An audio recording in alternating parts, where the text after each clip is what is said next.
This was one of the few days each year when Andy was at work. Casually, he sprinkled water onto the landing of the mall's high staircase. He limbered himself up and began his theatrical breathing exercises. Acting hadn't worked out for Andy. He'd been a high school thespian and pursued theater well into college until his parents' money ran out. His training and talents hadn't gone to waste. Andy found a livelihood far more lucrative and with better hours than that of a struggling actor.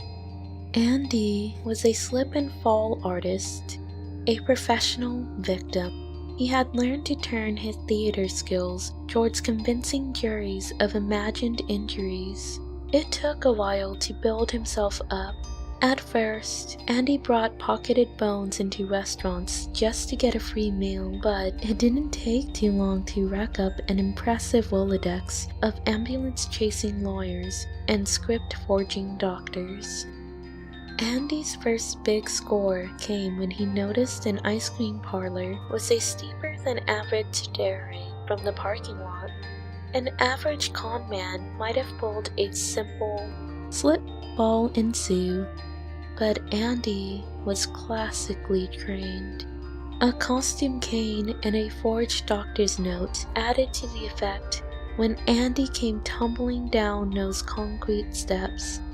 The brilliant stroke was his lawyers, who had realized that Andy could sue the owner of the shop, not just for personal injury, but also for not being ADA compliant. That had been years ago, and Andy was still receiving his monthly settlement checks.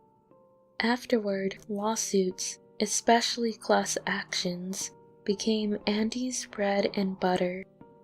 He'd purposely driven his Toyota into a street light, blaming the incident on a faulty accelerator. The jury was told that Andy would never walk again. But after the settlement came through, Andy had miraculously recovered. Andy had sustained life-threatening injuries from diet supplements, exercise equipment, and erectile dysfunctions pills. He'd fallen down more stairs and been hit by more cars than anyone else in the city. Andy took one last glance down the mall stairs, making sure there was a clear path and plenty of witnesses below. He began walking briskly toward the wet tile. He brought up his feet and made sure to twist his face into a mask of fear and surprise, tucking into an impact-absorbing shape. Andy tumbled more or less harmlessly down the flights of stairs onto the floor below. He kept his face contorted in pain and glanced around to gauge the public's reaction. A man was already running up to Andy's landing site. "Somebody, get help!" the man called as he knelt down next to Andy's prone form.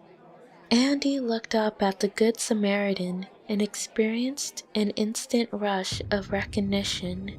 A worried face from behind an ice cream counter, a distraught figure on the witness stand, a signature on settlement checks. Andy tried to speak, but the man clamped his hand down over Andy's mouth. With surprising strength, the man's other hand twisted Andy's head in an unnatural direction. The snapping of bone and Andy's screams were muffled by the man's shouting, "Somebody, call 911. I think his neck's broken."